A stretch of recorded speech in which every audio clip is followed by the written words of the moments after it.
तर 2008 मध्ये मालेगावमध्ये झालेल्या बॉम्बस्फोट प्रकरणातली एक मोठी अपडेट आहे। यामध्ये आता 7ही आरोपींची कोर्टाने निर्दोष मुक्तता केलेली आहे। निकाल देताना कोर्टाने पुरावे सबळ नसल्याचं निरीक्षण नोंदवलं।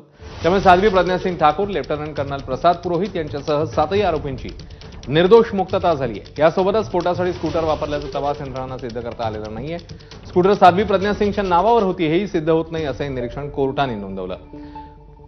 2008 मध्ये मालेगावच्या भिक्खू चौकात रात्री 9 वाजण्याच्या सुमारास हा स्फोट झालेला, ज्यामध्ये 6 नागरिकांचा मृत्यू झाला, 100हून अधिक नागरिक जखमी झालेले। आज तब्बल 17 वर्षांनंतर या प्रकरणाचा निकाल देण्यात आलाय।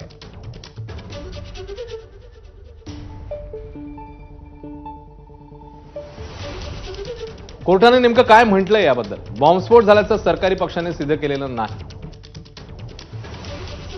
तपासामध्ये अनेक त्रुटी होत्या, पंचनामा योग्य नव्हता। स्कूटरमध्ये स्फोट झाला हे सिद्ध झालेलं नाही, तर दुचाकीचा चेसिस नंबरही रिकव्हर करण्यात आलेला नाही। साध्वी प्रज्ञा सिंग ठाकूर दुचाकीच्या मालक होत्या हेही स्पष्ट होत नाही। कर्नल प्रसाद पुरोहितांविरोधात आरोपपत्र दाखल करण्यापूर्वीची मान्यता चुकीची आहे। आरडीएक्स कर्नल प्रसाद पुरोहितांनी आणलं याचा पुरावा नाहीये। जागेवरून हातांचे ठसे जप्त करण्यात आलेले नाही। बैठकांसंदर्भातही तपास यंत्रणेच्या दाव्यांवर आम्ही समाधानी नाहीये। तर आधी लावलेला मकोका नंतर मागे घेतल्यानं सगळे जबाब निरर्थक आहेत। या प्रकरणात यूएपीए लावणं चुकीचं आहे। केवळ संशयाच्या आधारावर आरोपींना दोषी ठरवू शकत नाही असंही कोर्टाने म्हटलंय।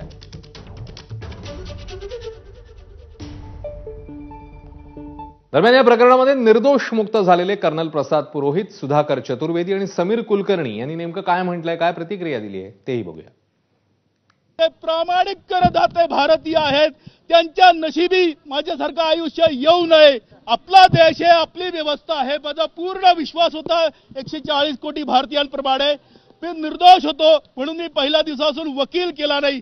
आज मला अभिमान है कि मैं वकील नहीं केला म्हणून। 17 साल के बाद जो फैसला आया है, हम तो इसको फैसला बोलते हैं, न्याय नहीं है, ये फैसला है। न्याय नहीं है, फैसला है।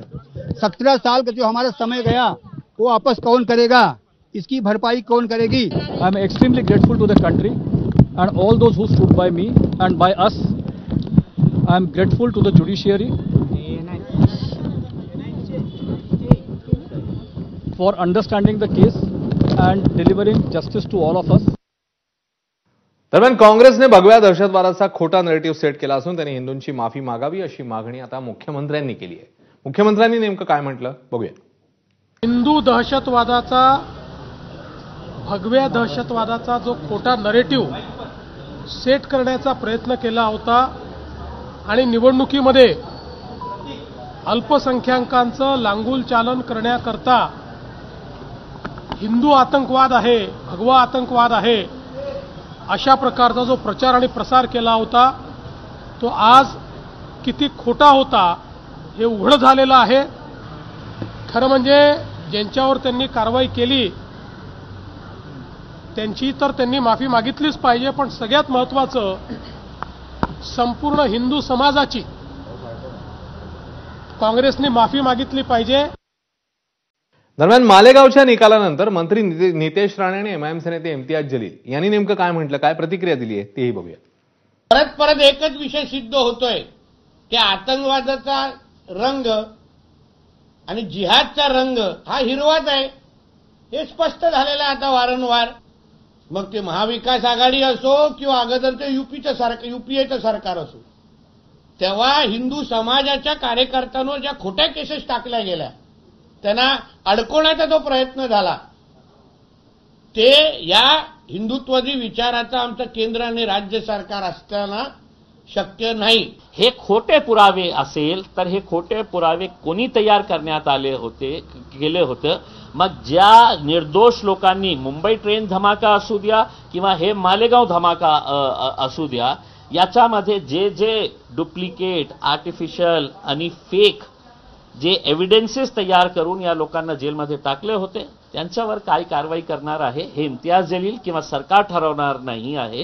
हे कोर्टाने याच्या बाबतीत निर्णय देण्याची आवश्यकता आहे. तर या निकालासंदर्भात अन्य राजकीय प्रतिक्रिया समोर येतात, त्याही जाणून घेऊया. समझौता ब्लास्ट किसने किया नहीं मालूम, मक्का मस्जिद का ब्लास्ट किसने किया नहीं मालूम, मुंबई ट्रेन ब्लास्ट किसने किया नहीं मालूम, 2006 मालेगांव किसने किया नहीं मालूम, 2008 किसने किया नहीं मालूम. तो फिर कौन है? अगर वाकई में जिन लोगों ने ये किया है वो तो खुले फिर रहे हैं. फिर हम मोटा मोटा सवाल यही कर रहे हैं कि क्या मोदी सरकार, क्या महाराष्ट्र की सरकार सुप्रीम कोर्ट जाकर इस जजमेंट पर स्टे लगाएगी नहीं लगाएगी. कल माननीय गृह मंत्री जी ने क्या कहा राज्यसभा में, हिंदू जो है वो टेररिस्ट नहीं होता है. इस देश में जितने टेररिस्ट हैं उनका जो है एक ही धर्म है, इसीलिए वो प्रूफ हो गया.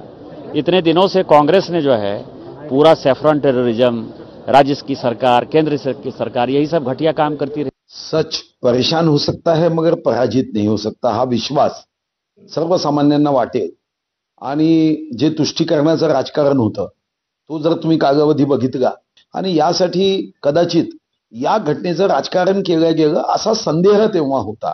या संदेहाला पुष्टी आता प्राप्त झाली, कारण निर्दोष मुक्तता झाली. पहिली गोष्ट म्हणजे बॉम्बस्फोट झाला का, तर हो झाला.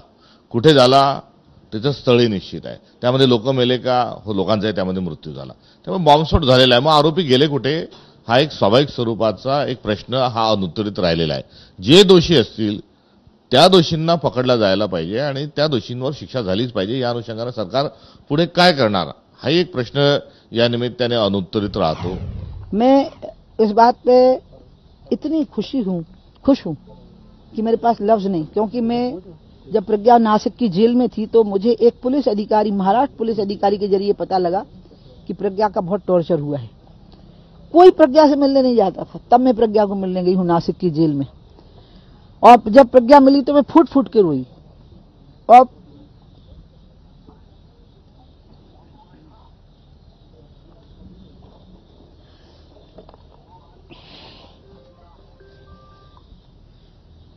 मैं उसके लिए कुछ लिए भी नहीं गई, वो मेरे लिए माला रखे हुए थी.